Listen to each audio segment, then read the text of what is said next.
Presented to you by Swiffer WetJet. Swiffer gives cleaning a whole new meaning. Who wants to know how to make a resin kitty bobblehead? Yeah, I thought so.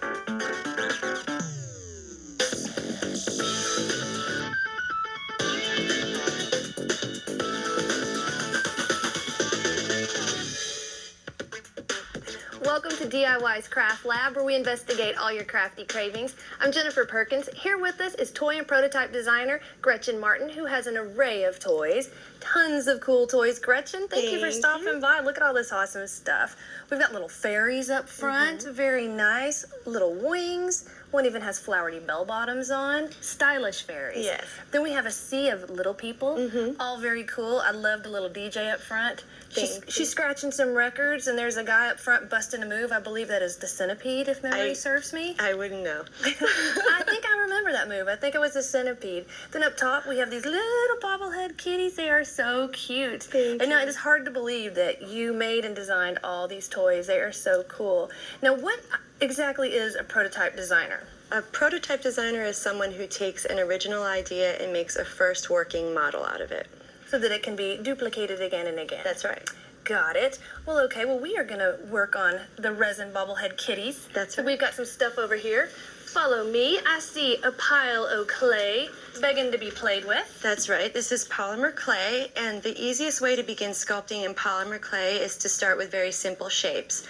And our cat is made up of a lot of simple shapes. So you can see with the head here that we have a large tapered oval, two ovals for the mouthpieces, and triangles for the nose and the ears.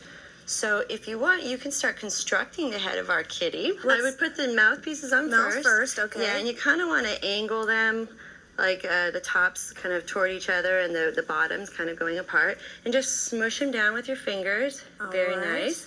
And when you can get to it, you can take the nose piece and just place that on top of the mouthpieces. Like so. That's very nice.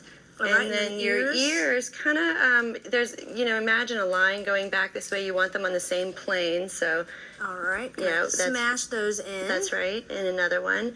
And then you can just start blending it with your fingers, like blending all the pieces to kind of form one solid mass. Smoothing it down. Now, what's this little pin for? That pin is when you're ready to detail the piece. You can etch the eyes in, and you can do it by just drawing like a heart shape around the eye. Starting kind of at his nose. Yeah, as a matter of fact, if it's crooked, it adds to cuteness factor. Oh, good. So, 'cause that may very well happen with So me. just go ahead and do that, and you can poke little pupils above the nose. Oh, above the nose. Probably a little cuter. Bigger foreheads make cuter characters. And all you got to do is just smooth that That's little, right. little hole out, and then maybe some little whisker holes. Very cute. Thank you. So if I did it to perfection, he might look something like this I well-blended wouldn't say kitty. perfection, but yes, this is the finished head. And then we can move on to our body. And the body's also made of similar simple shapes, ovals for the toes. There's 6 toes, 3 on each side. 1 toe for the back foot, a flattened circle for the back hip, a roll for the tail. And then when I get to that point, I squished all the pieces on like you did with our head. I'm just going to take some more clay and just kind of attach those toes to the body and build up a little bit of a front arm for our kitty. Okay, so you just kind of smush and smooth, and then when you got it all smushed and smooth, right. it looks like this one. So this is a nice completed piece of the body. And from here we can make our bauble by using a wooden dowel, a spring, and I've made a ring of clay for our neck. So I'm going to take our carving tool and just press it down and twist it. And that was pretty, I'll anchor please it. do, thank you. I'll And anchor the can body, you twist. This might take a couple of Digs. that's right, because we want to put about half of our wooden dowel inside. Oops, get rid of that. So we'll just shove that in there. Smash the dowel in. That's right, and we've got about half of it hanging out. We place this on. You want to make sure there's room at the top of the dowel. For the bobble action. That's right. And then we put the ring around the spring, and the reason I'm doing that is to make sure that we have space for that ring to still have some movement.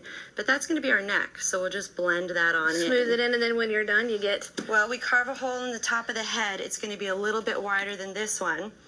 Okay. And we just place it on, and boink, and he's bobbling away. Yep, and then we're going to remove the spring to get ready to make our mold. Very cool. Well, we will finish him up here in a second after the break. Okay. But first, let's see what happened when our roving crafter, Cat Greenleaf, unleashed a polymer clay trick on the streets of New York City. You think creating this little bear is a grisly task? Well, with polymer clay molds, it's easy and a real teddy bear. You guys ready to make some polymer clay molds? Yeah! Yeah! Okay, here's the deal. These are the molds, and what's very cool about these molds, they have all this intricate design already in here. I have all these colors of polymer clay, and you can take the clay and you can either do one color inside the mold, or you can take different colors for all the different details. It's totally up to you. That's the thing about arts and crafts. Totally up to you. Make sure the clay is kneaded really well so that it's soft and easy to put into the molds. Okay. And before you put it into the molds, you want to take some baby powder on a paintbrush and just brush inside the mold. That way, you know the clay will pop out easily when you're done.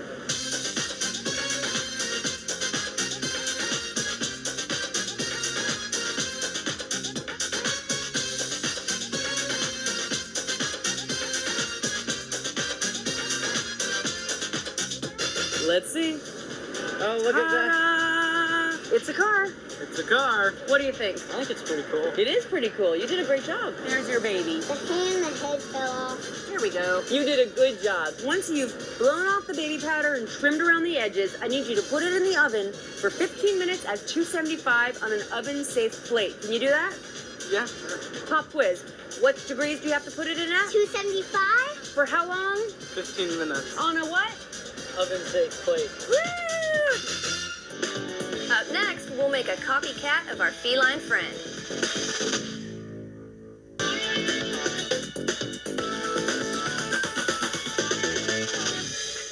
Welcome back. Toy designer Gretchen Martin is here with us. So Gretchen, here's our cute little bobblehead that we're working on. And over here we have the pieces that we worked on earlier. Now this little body is all smoothed out, got his dowel in. And then this little guy is all smoothed and got his little face painted on all cute. So now this is all pretty intense stuff, and I have my gloves on because we're about to do some mold making. So is this something that like a newbie crafter should be intimidated by? Is it for everybody? A novice should probably have a crafty friend help them out, and then they should have a little patience with it, but it'll pay off. In the end, it'll Yeah, it all will. come to them. It will. Okay, so we've got our boxes That's here. right, and we're going to mold our pieces, and these are actually cutaway views. For our molds, you can use whatever containers you want. You can use large paper cups if they fit inside, cardboard boxes, or you can just use foam core with hot glue as I've done here. To seam it up. Right, and I put these cutaway views here so that you can see how we position the pieces inside the mold. Typically, it would have another little door on it. Right, actually on this side. So the body you can see is just positions facing straight forward. And from there, what we're going to do is decide where we're going to put our parting line. The parting line is where we're going to cut our mold once it's cured and open it up to pull out the piece. So the little seam you see on the side of the toy. Right, perfect. So what we're going to do is we're going to go ahead and put our parting line on the side, just like you said. We don't want it going through the front of the piece because it might be visible in your cast, and you don't want a line going through That's the front not of the pretty. piece. No. So we're going to go ahead and just draw a line straight down the side so we know where the side of our box is. Okay. And I'm going to do the same thing on the other side. And you're just kind of eyeballing it to measure it up. It's right about in the middle of the piece on the side.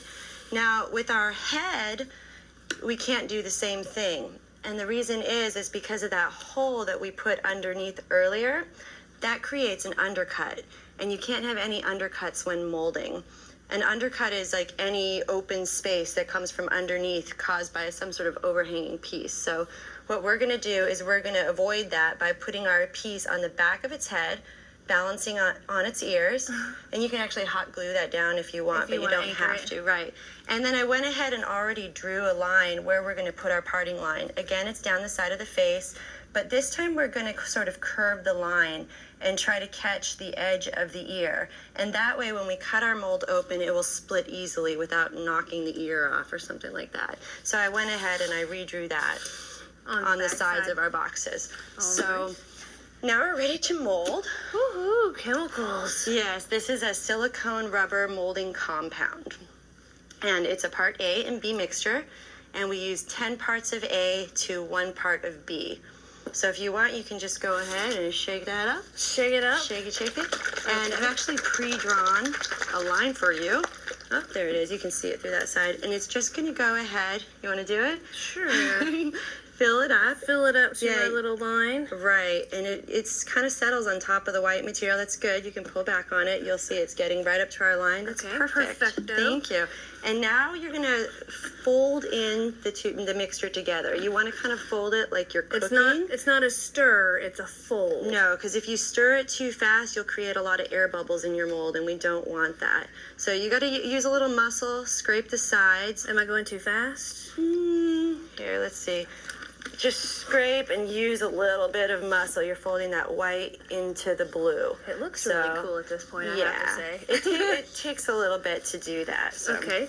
We just keep folding and folding until we get the consistency that we want. You want to make it till it's a nice solid blue. A nice good blue, okay. Well, we have a bucket of blue already mixed up over here. That's right. Ready for our molds. And how does it look? This would be the blue that we were trying to achieve. Beautiful consistency and color. Now, where would you get molding stuff like that? There are a lot of suppliers, and the best way to find one would be to do a search on the internet and type in silicone or rubber silicone molding material. Any combination of those words? Yeah, combination. And you can probably find it. Probably. Okay, so we have our little pieces in the box with all four sides with, is that painter's tape on the side? Yeah, and that's just to make sure that our boxes don't leak, because you want to make sure that whatever you use is not going to leak. So you can go ahead and start pouring our mold in there. Speaking of leakage, let's see how it works. Before you start, I just want to tell you to try to go around the piece as you pour it and fill it up to the top. So go ahead. You can keep going. Yeah, it comes out pretty well. It's coming over the. That's perfect. Now you're doing a good job. Now, if it goes over the top, don't worry about it. It's not a big deal. It just seems to fill it better when you fill up around the piece. All right. And you're going to fill it all the way to the top till it covers the figure about a half an inch to an inch over the top. So with this box, you can actually fill it all the way. Okay, so you would fill it. Yeah, you would fill it so that you couldn't see the dowel anymore. Yeah, you want to make sure that it's going to be covered. And we actually have some that are cured here. It takes about 4 to 24 hours to cure a mold, so you're probably going to want to wait overnight. Before you dig in? Right, and once you get this to this point, you just cut through your box and peel it away. And remember those parting lines that we drew earlier? I am going to go ahead and take a marker and redraw that line on the outside of the mold. And it's really just sort of eyeing it a little bit. And so that just tells you where to cut in with your craft knife. It just gives you a bit of a guide. And then from there, we're going to flip our mold upside down. That's where your piece was, the bottom of your piece. You can now see an opening in the mold. All right, now get to cutting. I can hardly stand it. I'm excited. So we're going to start from the center piece, and we're going to cut out to the top of this parting line, and then we're going to go ahead and cut down the line, and we're only going to cut till we get about an inch from the bottom. You don't want to cut all the way through the piece. And we do that on both sides, and you can see it doesn't open all the way, so you have to keep working it and working it. Repeating it, and it takes a little while. Pull it apart until you hit your piece. And we have ones here that have been cut. These are completely cut.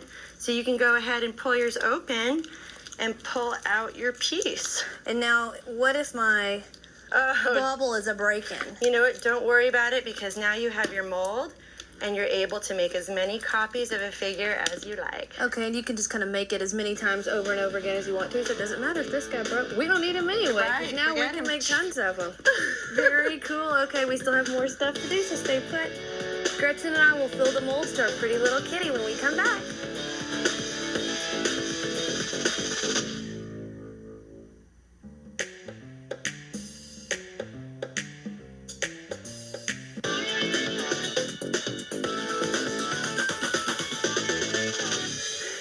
Welcome back to Craft Lab. I'm Jennifer Perkins. Today we're with Gretchen Martin making a cast resin bobblehead kitty that is very cute. I love it. Now, how did you get into toy making? Well, when I had very little experience, I convinced a small toy company to let me paint their prototypes, and they started me sculpting a week later, and I've been in the industry ever since. And now you're Queen Bobblehead here at the Craft Lab. It's awesome.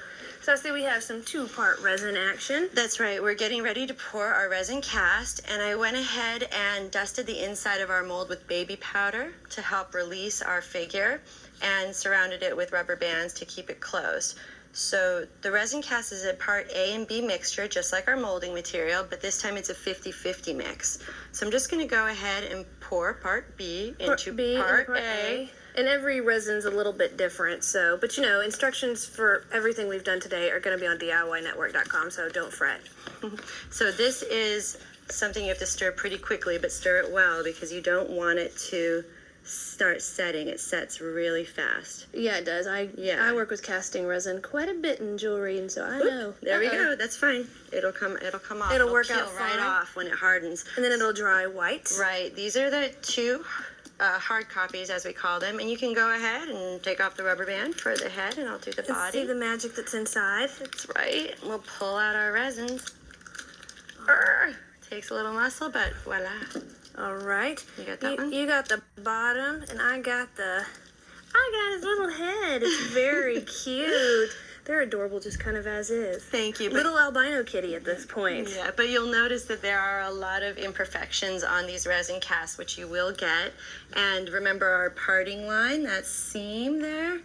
We can go ahead and take a hobby knife and just scrape those away. Okay. And then you can do the same thing with the rest of the figure. You can take little bits of sanding paper. And just sand it down. Now, of course, you want to wear a mask if you're sanding resin. Whenever sanding resin, you want to do that. Now, if you have some holes, like there is a little air bubble that got caught in the top of his ear, you can just take a super strong, fast-drying glue, And just drip pop it it in there. That's right. Whoop, and just spritz it, and it will cure immediately. And you can actually do that a couple of times, and then sand it back down to get the shape that you're looking for. Now, what's the spritzer? This is an accelerator that helps the glue cure even faster. Even faster. It's Even already super duper faster. quick. But that makes it even faster. Right. So then after you've got it all sanded and all your holes filled in, then you would put, is that a primer coat on? Yeah, that's a spray-on primer. And once you're done with that, you can paint it, you can decoupage it, you can glue fur to it if you want. Ooh, fur. I like that option. But if Very you decide nice. to go ahead and prime it and paint it, I would just go ahead and put on a nice clear gloss spray finish or matte finish. Like you did up here on That's right. Mr. Calico. That's a clear gloss right there. He's very nice, very cute. We're not quite done though, so stay put. You want to see our kitty get its bobblehead right? We'll make it happen when we return.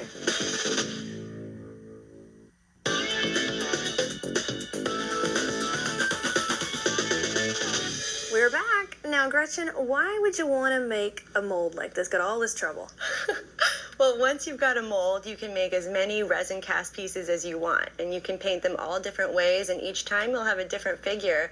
You can also make another sculpture of a different body, a different position that the cat is in, and then take your cast from your other mold and put the head of that figure onto a new body, so you can actually have a whole line of the same character with different positions. Very cool. So you could just have tons to give out to friends and families. You could Yeah. just have tons of little gift kitties. Yeah, for all your friends with little kitties. Well, it is worth it. Now, we have our little calico number. Now, show me how the bubble action Well, happens. it's just like we did when we sculpted it earlier. We can hot glue this in here, but it's not necessary. So we'll just place it in and put the head on top, and we have our bobble. And he is ready for a dashboard at this point. And so- he actually can turn his head since we didn't glue it in there. So He wants to say hi to the other kitties, like Oh, okay. Hello. like the little gray guy here. Hello, Mr. Calico Kitty, and the little black one, very cute. They're all very nice. This one reminds me of my kitty. Oh, little Georgie.